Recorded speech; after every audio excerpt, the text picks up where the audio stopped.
dito ay yung more than 2 weeks na to or even 3 weeks. Ang problema natin dito dahil yung mga farmers hindi naman sila aware sa situation, much less dun sa mga signs, no? So pag first time na nagkaroon ng off-feeding yung hayop, hindi naman sila nagre-report. Yun yung isang problema natin sa backyard. They won't bother na magpunta sa authorities kung nanamla yung baboy nila. Yung ganun yung iba magkakaroon pa ng bentahan. So mas mabilis yung kalat. Rapid test kits are available in affected areas, while the Phase 2 trial of the ASF vaccine from Thailand will likely begin this month. Now, the agriculture sector also taking a hit from the global economic crisis as prices of chemical fertilizers have more than doubled in the country. Stanley Gaheto reports farmers have a cheaper option in biofertilizers.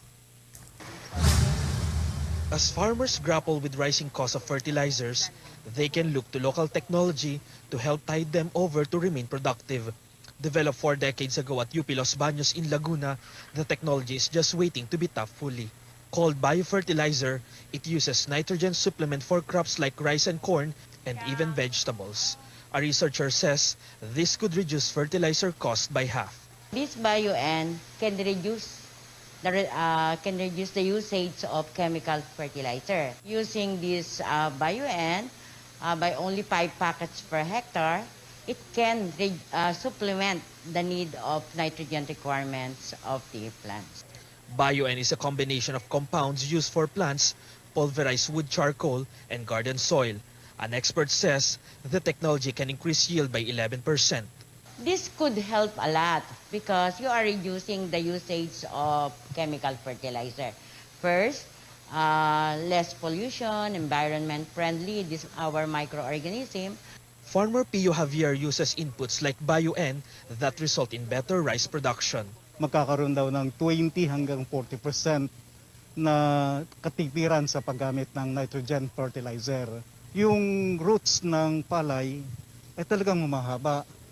So ultimately, kapag humaba yung roots niya, mas marami yung mag-absorb ng nutrients sa soil. Javier says the use of biofertilizer improves the quality of produce. Kahit malapit ka na mag-harvest, yung dahon ng palay ay green na green pa rin. The UP Los Baños Biotechnology says Bio-N biofertilizer innovation can help improve crop yield while maintaining soil health, a possible solution to global fertilizer shortage and looming food shortage in the country.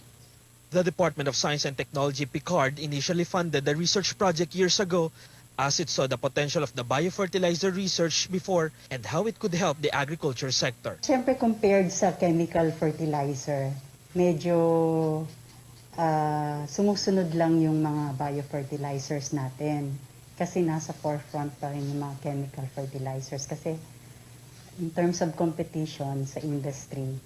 UPLB Biotech now produces about 20,000 packets of Bio-N or 80,000 packets per month, helping more farmers in the Philippines. Stanley Gaete, CNN Philippines. Business tycoon Enrique Razon is gearing up to purchase a majority stake in the country's only natural gas field in Palawan. Razon's infrastructure company, Prime Infra Holdings, says acquisition talks have begun and will close with consent from the Energy Department and the Philippine National Oil Company Exploration. Malampaya is 90% owned by Udena Corporation of Dennis Uy, one of President Duterte's campaign donors in 2016. Uy has expressed optimism about the Razon Group's participation in the project. Razon's firm says it will grant interviews once the deal has been sealed. Neither disclosed how much shares are involved. The Malampaya service contract will expire in 2 years, and the gas field is expected to run dry by 2027. Malampaya supplies about a fifth of the country's power requirements. News overseas now. From one deadly shooting to another in just a week's time, the U.S. state of Oklahoma has joined other areas mourning recent attacks after 4 people were killed in the city of Tulsa on Wednesday. A gunman who was found dead by police opened fire on the 2nd floor of a medical building. This is the latest instance of gun violence in the U.S. following the tragic school shooting in the state of Texas just last week.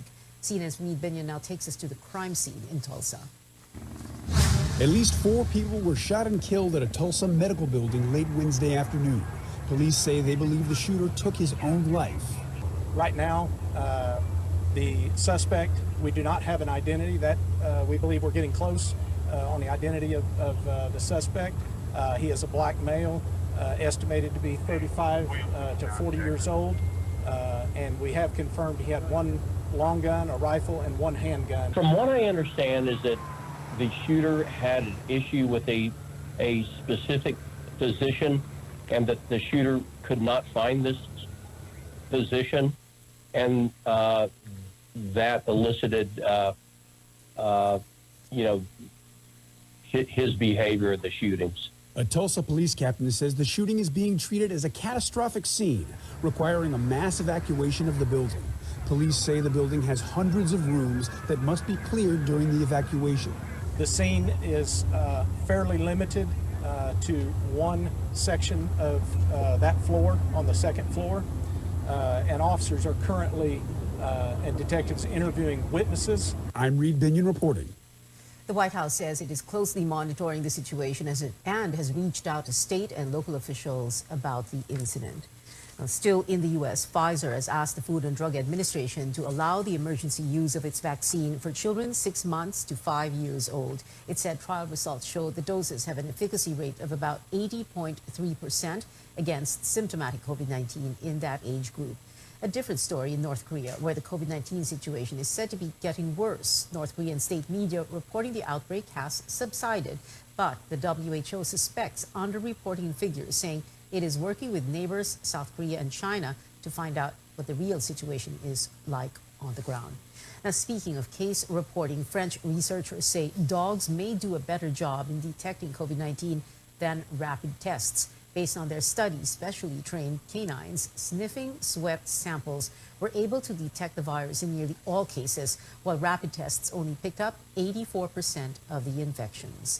Meanwhile, the WHO is saying ecological pressure may be causing the spread of monkeypox across countries. It likens the situation to climate change, where people and animals are adapting and changing their behavior.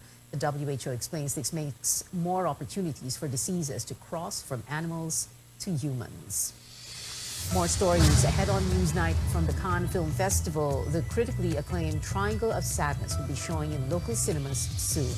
Plus, the verdict is in the defamation trial between Johnny Depp and Amber Heard. Details when we come back.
This is Newsnight on CNN Philippines. A momentous victory for the Ukrainian soccer team. They're one win closer to qualifying for this year's World Cup in Qatar.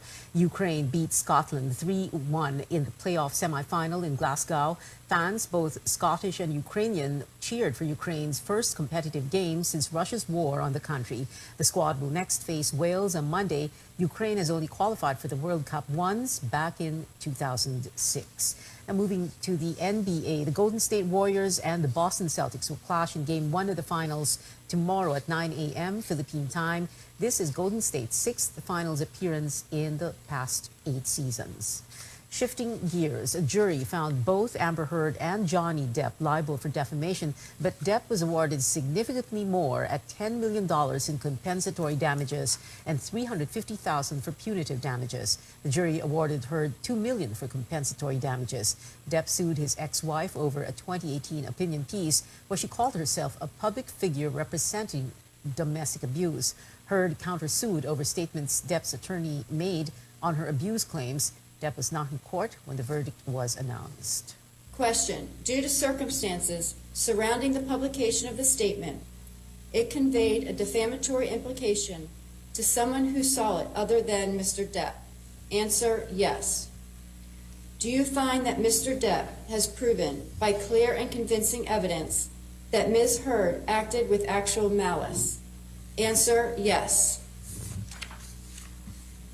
3. As to the statement appearing in the op-ed entitled A Transformative Moment for Women in the Washington Post print edition and the online op-ed, Amber Heard, I spoke up against sexual violence and faced our culture's wrath. That has to change. In the Washington Post online edition. Quote, I had the rare vantage point of seeing in real time how institutions protect men accused of abuse. Depp said in his statement that he feels at peace knowing he has accomplished his goal to, quote, reveal the truth. The actor's legal team also thanked the parties involved in the trial. Today's verdict confirms what we have said from the beginning, that the claims against Johnny Depp are defamatory and unsupported by any evidence. We are grateful, so grateful to the jury for their careful deliberation, to the judge and the court staff who have devoted an enormous amount of time and resources towards this case. Heard, meanwhile, says she is, quote, heartbroken that the mountain of evidence still was not enough to stand up to the disproportionate power, unquote, of her ex-husband. In K-pop news, girl group ITZY has a lot in store for fans. The chart-topping artists are releasing a new mini-album, Checkmate, on July 15th. Plus, ITZY is going on its first world tour, named after the new record, beginning in August. Stops in the Philippines have yet to be announced. Now, the 36 candidates for Miss World Philippines 2022 go head-to-head one last time before Coronation Night. Our Paige Javier has the details. High fashion and Filipino talent took center stage at the Miss World Philippines Charity Gala Wednesday. The event served as the backdrop for the final set of pre-pageant activities. The first ever creative wear segment showcased the culture and hometowns of the 36 candidates. Each editorial photo highlighted their roots. The beauties also lit up the runway in the top model competition, dressed in creations by Filipino designers. From 36, 10 beauties remain in the running to be the top model. 5 finalists showed off their talents through dance and song numbers. Winners of the talent show and top model competition will be announced on Coronation Night, also earning them a spot in the semi-finals. 4 crowns will be up for grabs: Miss World Philippines, Miss Supranational Philippines, Miss Eco Philippines, and Reina Hispano-Americana Filipinas. CNN Philippines will air live the Coronation Night, happening Sunday at the Mall of Asia Arena in Pasay City. Paige Javier, CNN Philippines. And hitting theaters soon is the Cannes Film Festival Palme d'Or winning film, which features one of our very own. Triangle of Sadness, a satirical dark comedy, is set to show in TBA Studios cinemas exclusively. Filipino actress Dolly De Leon plays Abigail in the award-winning movie. Dolly spoke to CNN Philippines about what this means for Pinoy actors hoping to make it in the industry overseas. marami na kaming Pilipino na umabot na sa international film setting sa industry na yon. So kaya nyo rin po, kaya nating lahat yan. Malapit na tayong mga Pinoy na magkaroon ng better representation internationally. The film's release date in the country has not yet been revealed. And that is it for now. Join me again on news.ph at 7 p.m. I'm Pia Ontiveros for Newsnight, where we go above and beyond the headlines.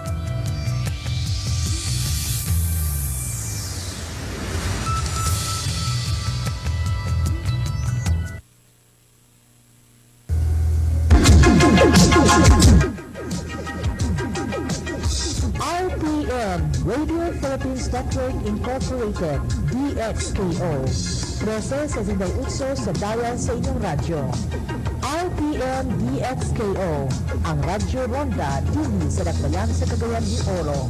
Sibiyahan na may galaon sa katawhan, andam mo serbisyo sa tanan. Ang RPN DXKO Radyo Ronda, sakop sa KBP, kapisanan ng mga broadcaster ng Pilipinas.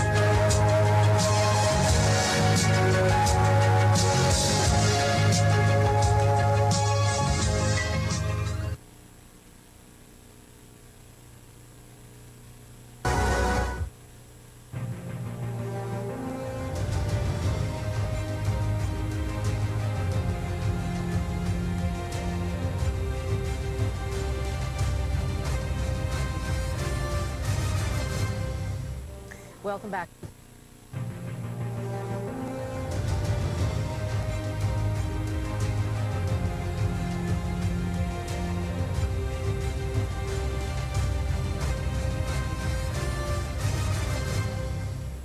Welcome back to Politics as Usual. I'm Pia Ontiveros. Very quickly now, just a reminder, because people might have forgotten, General Carlos, siyempre, the police, and then General Santino, the soldiers, you are allowed 50 meters away from polling centers, correct? Yes, that's correct. Okay.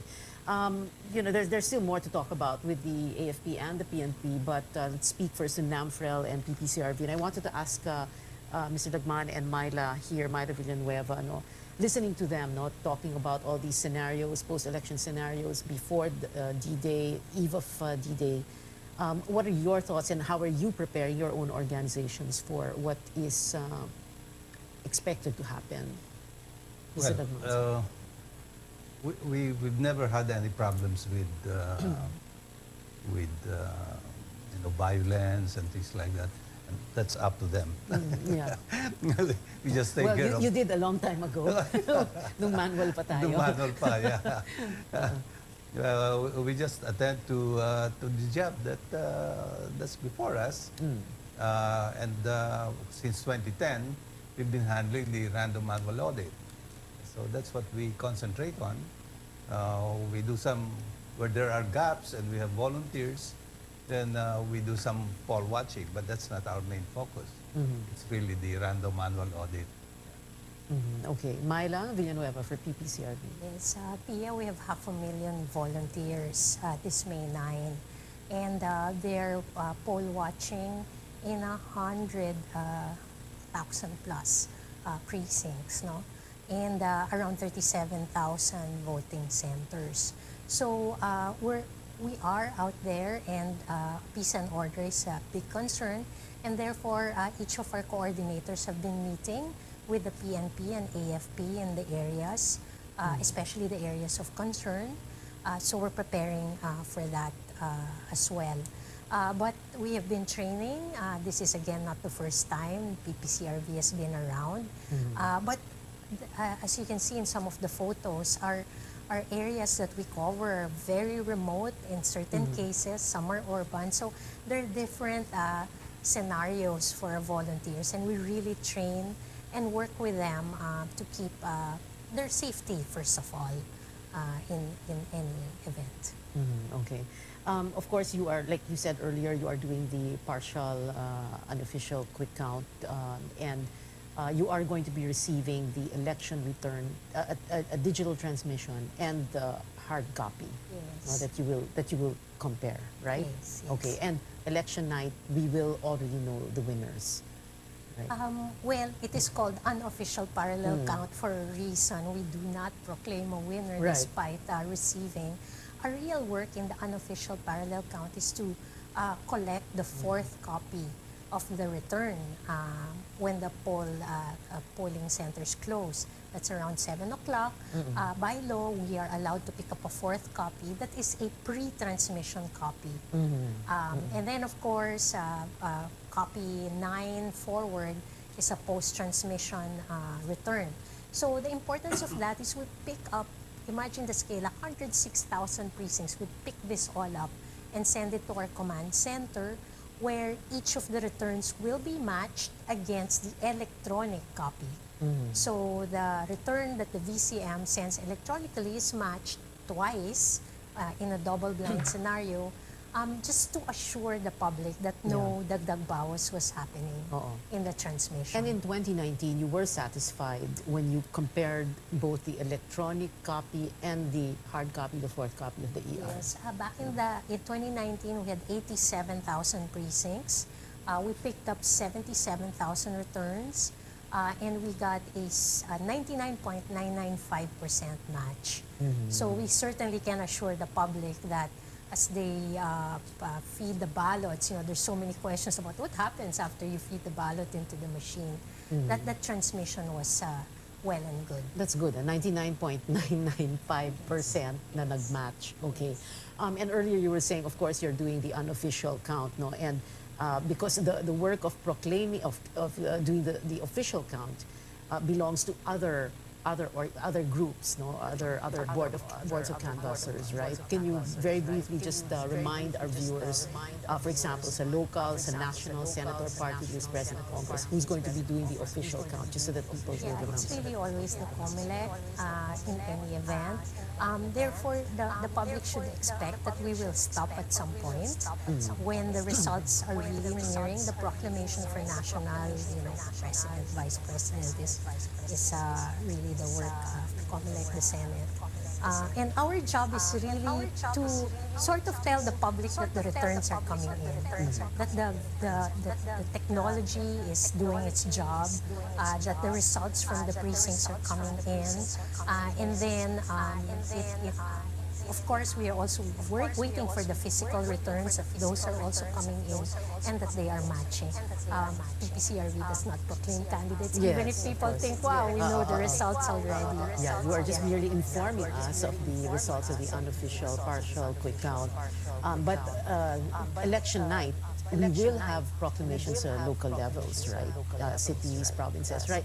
Sorry, at very least municipalities or cities, right? Mr. Lagman? Local results come out very much earlier than the national, obviously, because from the municipalities, from the precincts, they go to the municipal board of canvassers, and then the provincial board of canvassers, and finally the national board of canvassers.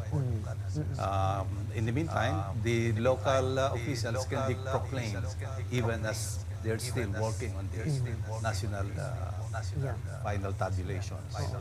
And of course, that was the beauty of that is the beauty of automated elections beginning 2010. And we need to talk about this so that we can remind people what it was like way back when we were doing manual, right, sir? Mr. Lagman, hindi ba? Nung NAMFREL.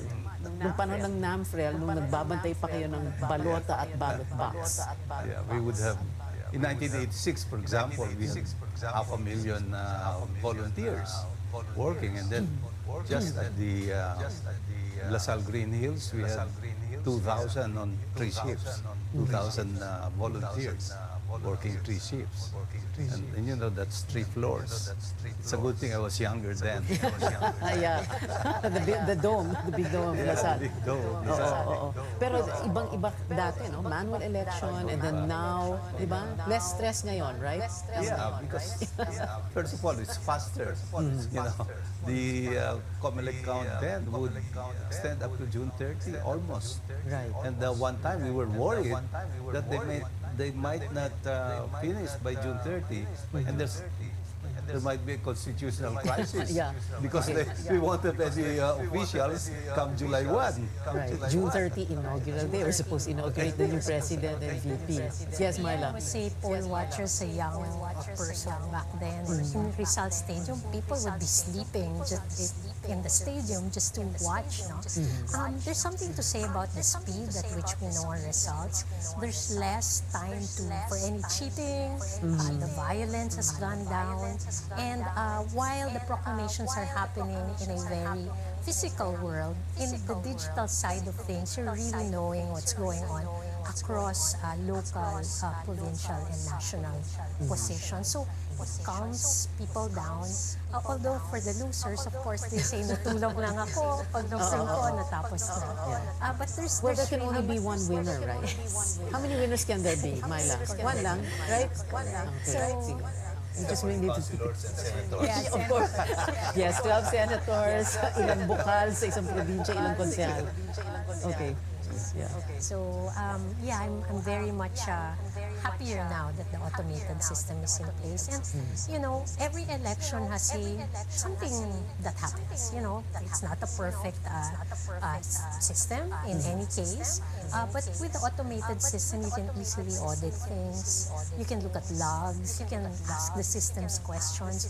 So there's a format or a philosophy we have at PPCRB that you trust, that you verify. And both those two, I think, we can do for the public. And there is a paper, there is a digital trail as well. And like we said, trust and verify. But people can have faith in our elections, right? Well, let's just say that we have to be proud of our election. I mean, we still have one person, one vote. And this is probably the most automated system in the world where 65.7 million registered voters, if they all come out, can cast their vote. And we can know the results pretty quickly. That's quite something to behold. Voters coming out very quickly before the break. We have a minute to go before the break. Voter turnout has been quite okay, no, in the last few elections. And this time around, do you have like a guesstimate for what voter turnout might be like this time around? Maybe around 80, or a little more, because of the interest in this coming elections. Interest. 80%. Trying to choose my words. Oh, it's okay. Don't choose your words. Not on this show. It's okay. Okay. And Myla, ganyan din sa inyo, 80%. It's polarized. People want to be heard. They want to be right.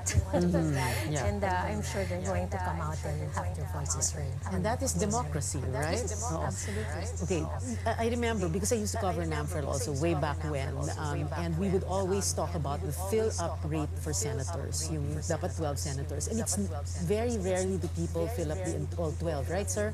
The average fill-up rate would usually be between 7 and 8. Okay. Ano yun? Nung manual, 7 to 8. Tapos nung nag-digital, pareho lang. Yeah. Still. Okay. Why? That's all they can remember or that's all they wanted to vote for? Well, I guess they only vote for those that, ito, kilala ko to, ito, narinig ko na to, you know, and they find it difficult to fill up 12 names. Yeah. Pero ngayon, shading of ballot. Kaya mas madali. Mas madali. You just shade the circles or ovals. Yeah, if they can remember, right? Yeah. Well, I always say that, bring a código. So it takes you only about 2 to 3 minutes and you're done. Yeah. Okay. Código, not on your phone. Pwede yung phone. Not on your phone. Written. Yeah. Written. A printout, a handwritten or a printout código of the names of the senators you want to vote for, party list, etc. The complete list of officials. Don't vote over 12. That will invalidate. Of course. So people have to know sometimes. Bring your own código. Do not accept código. Yeah. Yung sample ballot. Bring your own sulat. Pili mo. Huwag yung isinusunod mo sa'yo. Okay. Sample ballot. Yeah. Kaya lang, bumoto na ako eh. Local absentee voting. Di ba? AFP, PNP, media. Oh, we voted last week na. We exercised our right to vote. All right. We'll be right. We will be right back after this very quick break. Politics as usual. Stay with us.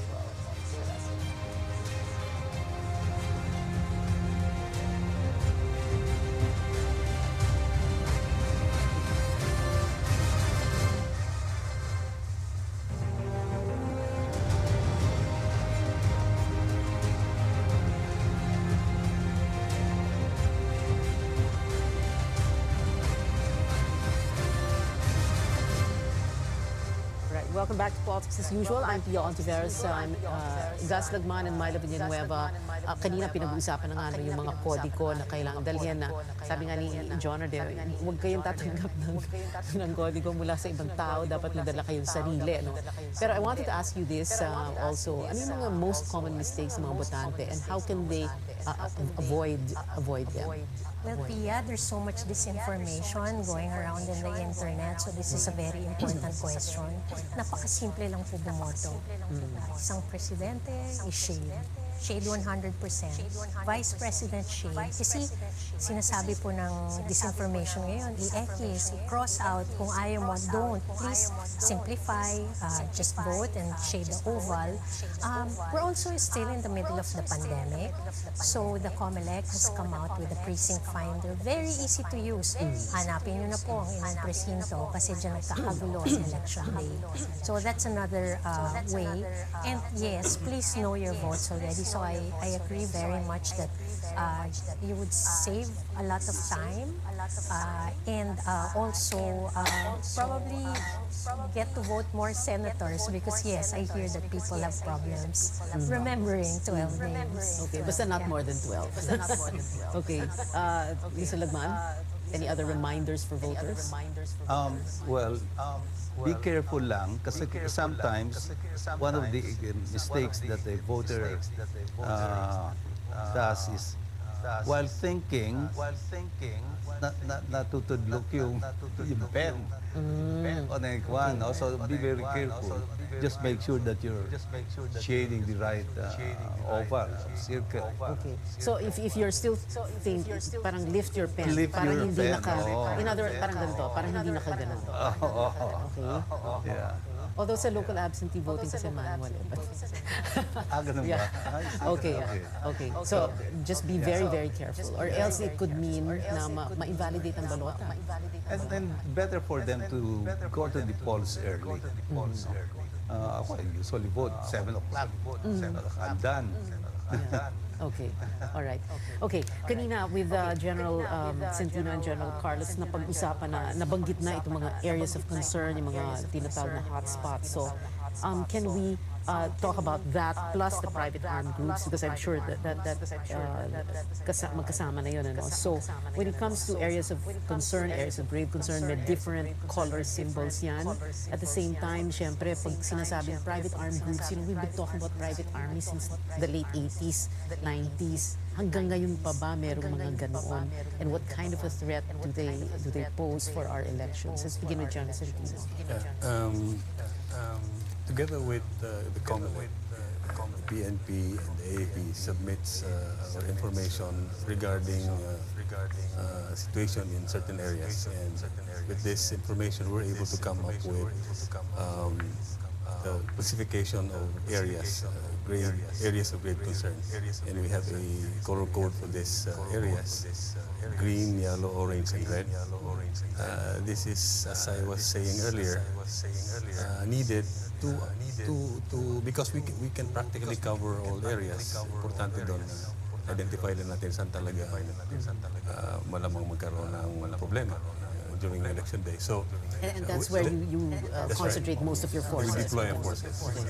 And we have around more than 770 towns, municipalities considered areas of great concern, and we have 74 cities.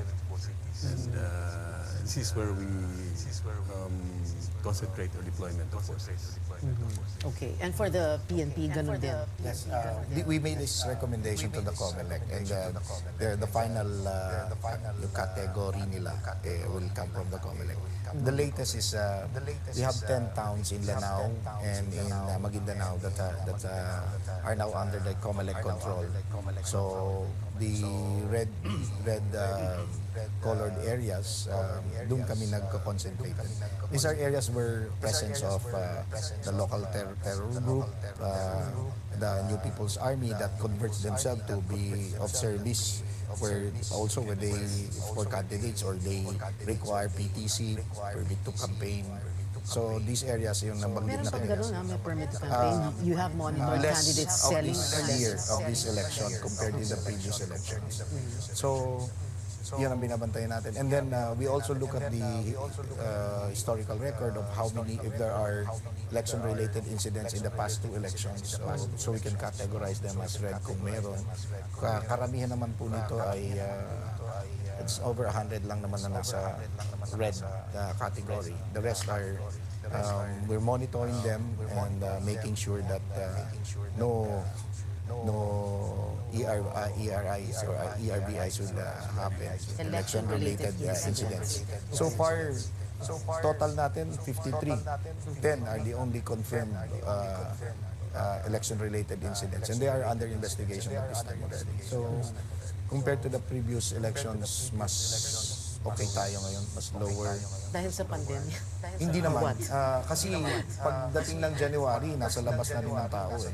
So, it's more, I believe it's more of yung tao mismo, relying so much now on the social media for information. Wait. So parang yan ang nagiging exhaust valve, no? Social media, doon na lang binubuhos. So, kami naman, we maintain our presence in the streets by converting our quarantine control points as border control points, plus the COMELEC checkpoints. People are out now, and I hope they will be out on May 9 to vote. Walang takot, walang influensya. It's on their own. That's what we really want to happen. And we make sure that the armed forces and the PNP were ready, there to secure them when they vote. In the past, yung New People's Army, ito talagang very active in demanding for permit to campaign fees. And pag hindi nagbigay, ito yung nagkakaroon ng mga atrocities na nangyari. But as we are succeeding in our campaign against the insurgents, bumaba na itong capability nila to threaten.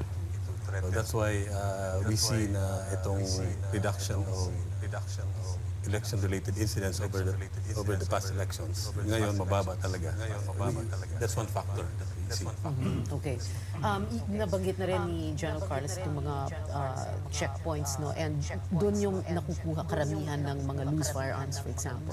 Mga gun ban violations doon nahuhuli.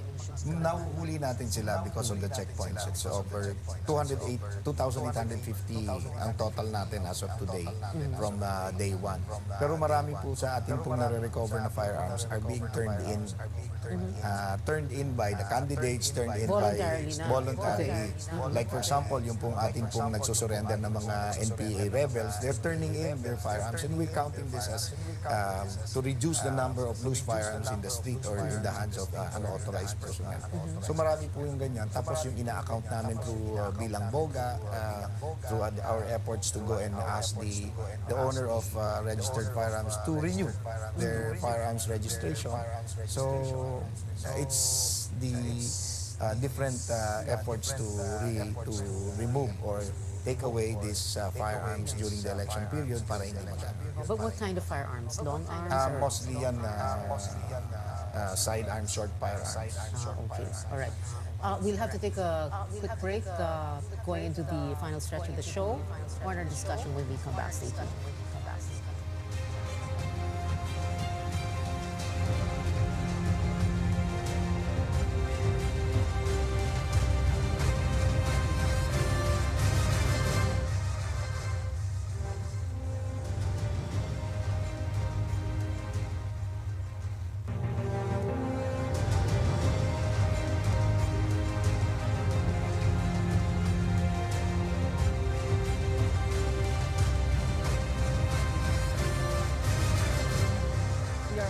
Stretch. This is Politics as Usual. General Centino and General Carlos, of course, one of the big questions for you and your organizations is how, of course, soldiers and policemen can cast their votes. That is the only thing you can do in terms of political participation, right, General Centino?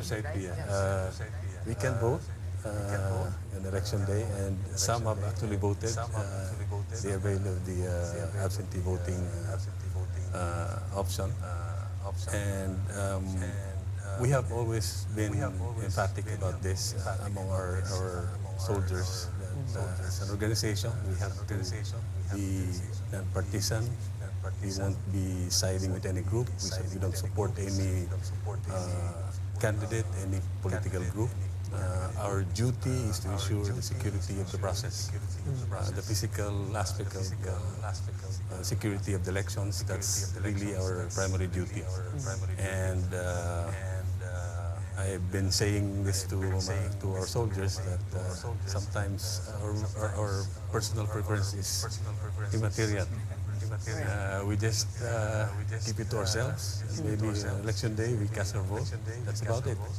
And what's more important is the will of the people is heard, and it's who the people would vote for to win the elections. Okay, and that is a reminder to all the soldiers, men and women of the armed forces, and to the candidates and their campaigns also. We should be reminding them also about the soldiers. General Carlos, sa PNP, ganyan din. Yes, mas mahirap sa amin because we're really dealing with candidates or the local chief executives pag hindi election period. But again, we rally the entire Philippine National Police. We rally to that we are a professional Philippine National Police that will only work for a peaceful election, nothing else. Kaya yung preparations namin was early. We remove our policemen that have relatives running for post in the areas where they can influence. That's part of our rotation policy. We remove our provincial directors, chief of police, in the area that they've been there for a year or more than a year, just to make sure that they are not the one that would lead us in the field are not familiar with the local chief executives or candidates. We did that early January 9. And we keep on reminding our personnel that to be apolitical, just be neutral, non-partisan. So sabi ko nga, itong last 2-3 weeks, I'm monitoring them. So talagang making sure that you follow.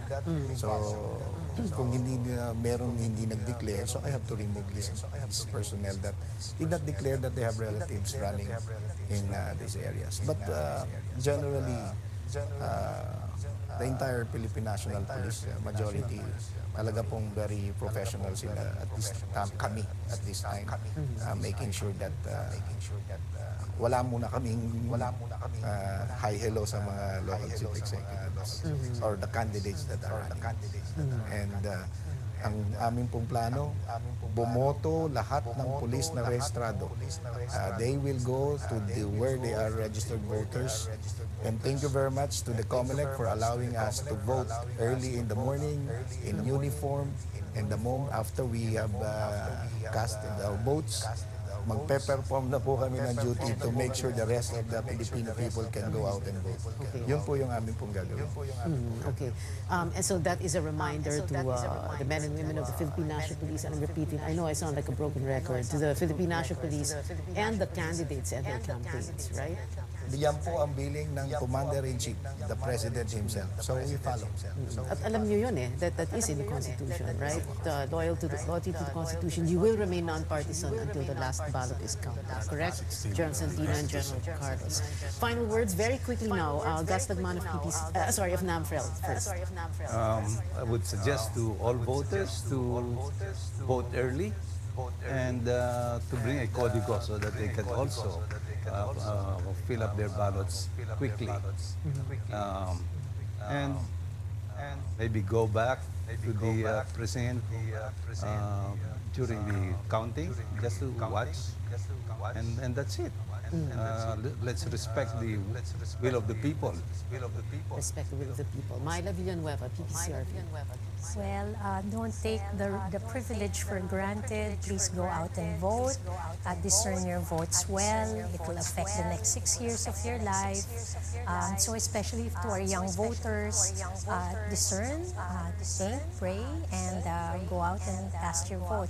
PPCRV and all our volunteers, 500,000 of them will be with you at the precincts to support and hold a clean, honest, accurate, meaningful, and peaceful election. John Carlos, PNP Chief. Yes, your Philippine National Police will be there before, during, and after May 9. I will make sure that your votes are protected and the entire environment for that day is peaceful for everyone. Thank you, sir. And General Centino, Armed Forces. The Armed Forces of the Philippines is ready for the elections. We have sufficient forces. We have prepared enough. May 9 is the day that we exercise our right, and I would call on all Filipinos to vote responsibly, vote wisely. This will be our future, and it's important that we exercise this right. To my fellow soldiers, let's do our job. Let's be neutral, non-partisan, and we'll make sure that we have secured, safe elections. Thank you so much to our guests tonight. Sir Gus Lagman of NAMFREL, sir, thank you. Myla Villanueva, PPCRV, ma'am, thank you very much. General John R. Carlos, sir, thank you very much for being here, Chief PNP. And AFP Chief of Staff, General Andy Centino, sir, maraming salamat po. Thank you for being here. And like they've said, respect the will of the people, discern and pray. PPCRV volunteers will be with you. The voters at the precincts, PNP, according to General Carlos, will be there before, during, and after May 9. And General Andy Centino saying, telling fellow soldiers to be neutral and non-partisan. May 9 is the day we exercise our right to vote, and everyone should be voting wisely. We've been told before, don't talk politics at the dinner table or the family reunion or in Viber groups and risk digital warfare. But we can talk about it here at this table on the show. Your weekly political appointment fix, politics as usual. I'm Pio Ontiveros. See you back here next Tuesday, 8 p.m.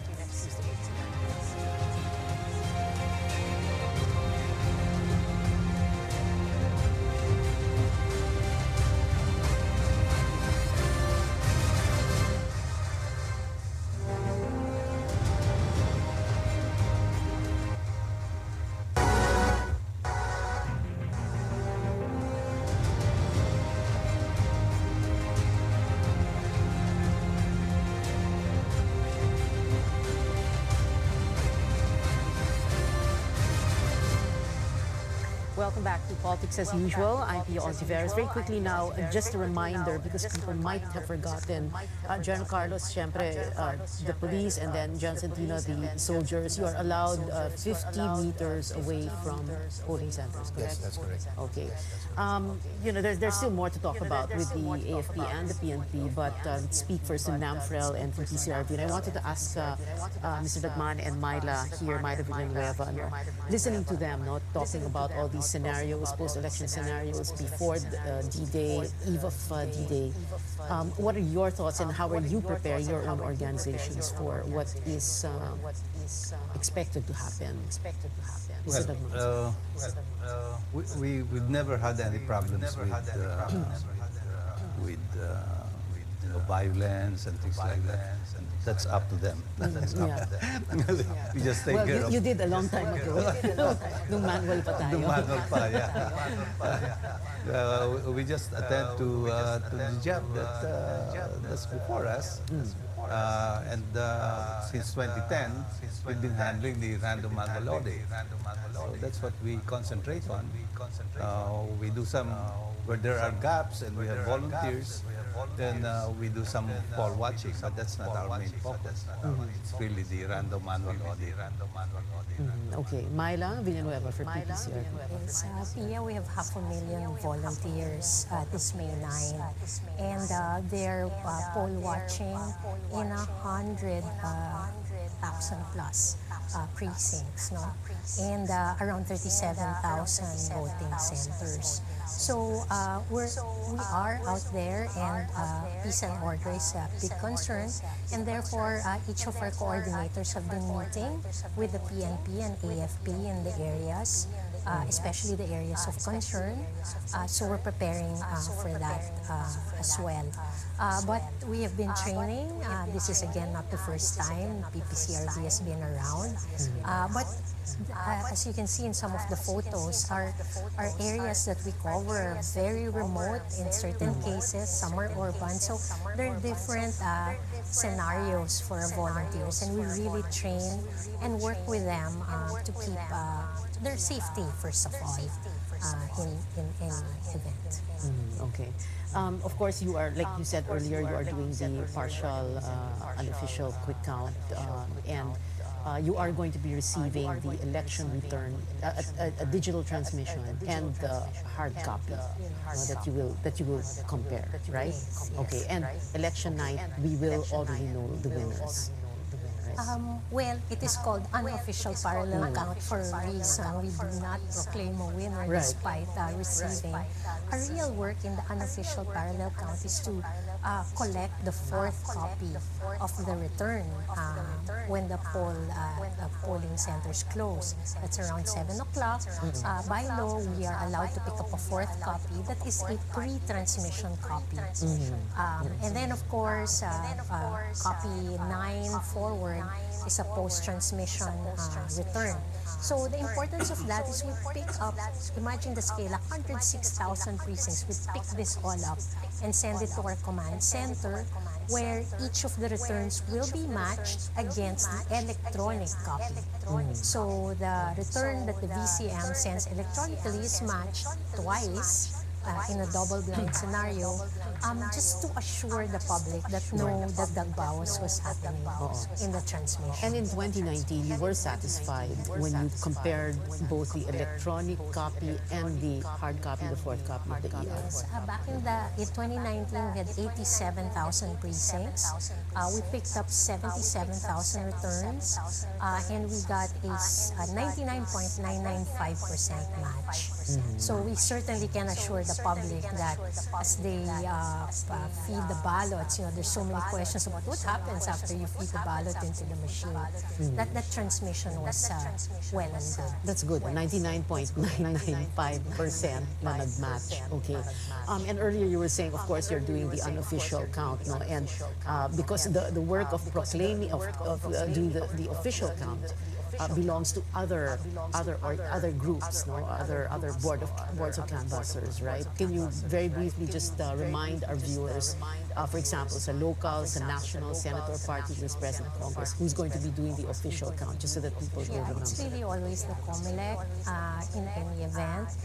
Therefore, the public should expect that we will stop at some point when the results are really nearing. The proclamation for national, president, vice president is really the work of the COMELEC, the Senate.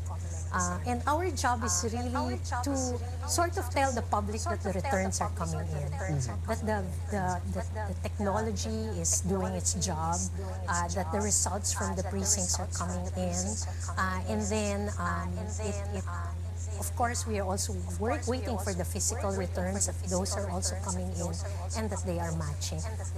PPCRV does not proclaim candidates, even if people think, wow, we know the results already. Yeah, you are just merely informing us of the results of the unofficial partial quick count.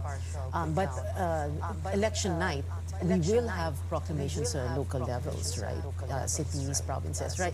Sorry, at very least municipalities or cities, right? Mr. Lagman. Local results come out very much earlier than the national, obviously, because from the municipalities, from the precincts, they go to the municipal board of canvassers, and then the provincial board of canvassers, and finally the national board of canvassers.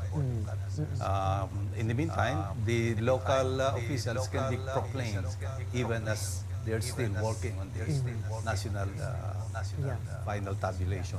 And of course, that is the beauty of automated elections beginning 2010. And we need to talk about this so that we can remind people what it was like way back when we were doing manual, right, sir? Mr. Lagman, hindi ba? Nung NAMFREL. Nung panahon ng NAMFREL, nung nagbabantay pa kayo ng balota at ballot box. Yeah, we would have.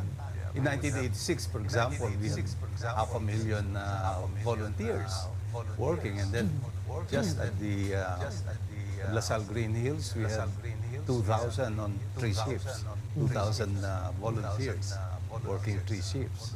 And that's 3 floors. It's a good thing I was younger then.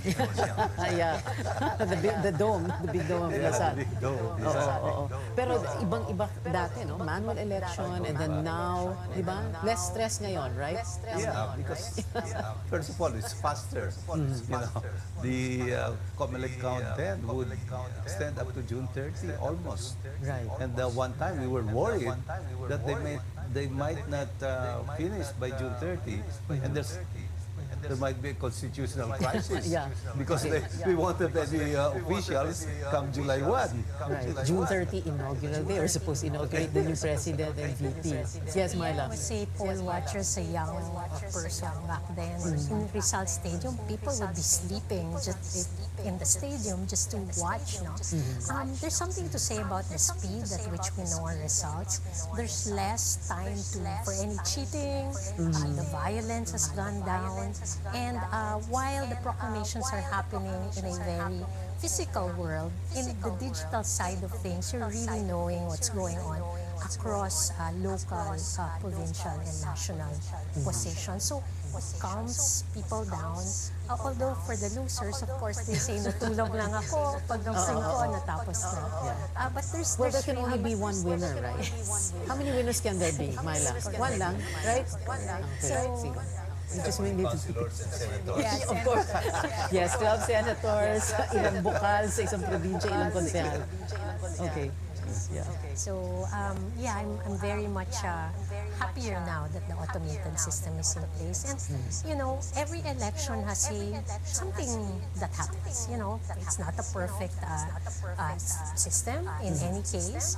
But with the automated system, you can easily audit things. You can look at logs. You can ask the systems questions. So there's a format or a philosophy we have at PPCRB that you trust, that you verify. And both those two, I think, we can do for the public. And there is a paper, there is a digital trail as well. And I like to say, trust and verify. But people can have faith in our elections, right? Well, let's just say that we have to be proud of our election. I mean, we still have one person, one vote.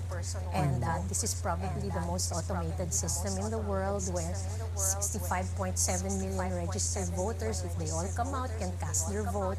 And we can know the results pretty quickly. That's quite something to behold.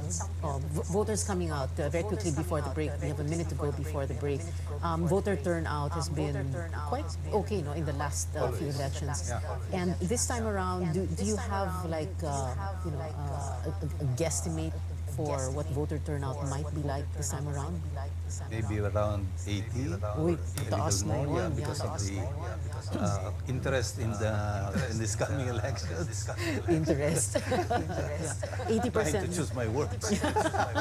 Oh, it's okay. Don't choose your words out on this show. It's okay. Okay. And Myla, ganyan din sa inyo, 80%. It's polarized. People want to be heard. They want to be right. Yeah. And I'm sure they're going to come out and have their voices heard. And that is democracy, right? Absolutely. Okay, I remember because I used to cover NAMFREL also way back when, and we would always talk about the fill-up rate for senators, yung dapat 12 senators. And it's very rarely do people fill up all 12, right, sir? The average fill-up rate would usually be between 7 and 8. Okay. Ano yun? Nung manual, 7 to 8. Tapos nung nag-digital, pareho lang. Yeah. Still. Okay. Why? That's all they can remember or that's all they wanted to vote for? Well, I guess they only vote for those that, ito, kilala ko to, ito, narinig ko na to, and they find it difficult to fill up 12 names. Yeah. Pero ngayon, shading of ballot. Ngayon, mas madali. Mas Because madali. you just shade the circles or ovals. Yeah, if they can remember, right? Yeah. Well, I always say that, bring a código.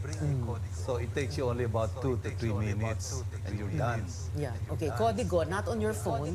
Pwede No, yung phone. not on your phone. Written. Yeah, written. A printout, a handwritten or a printout código of the names of the senators you want to vote for, party list, etc. The complete list of Kompleto.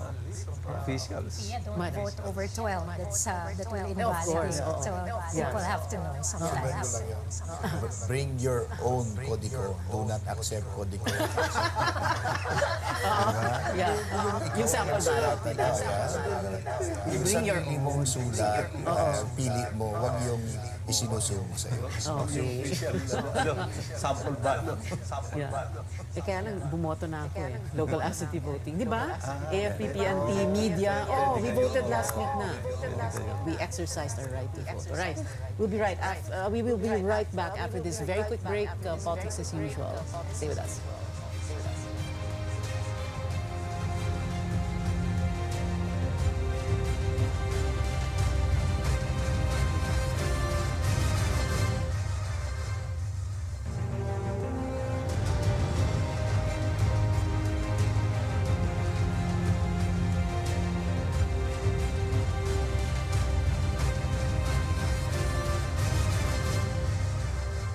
welcome back to Politics as usual. I'm Pia Ontiveros, Gus Lagman and Myla Villanueva.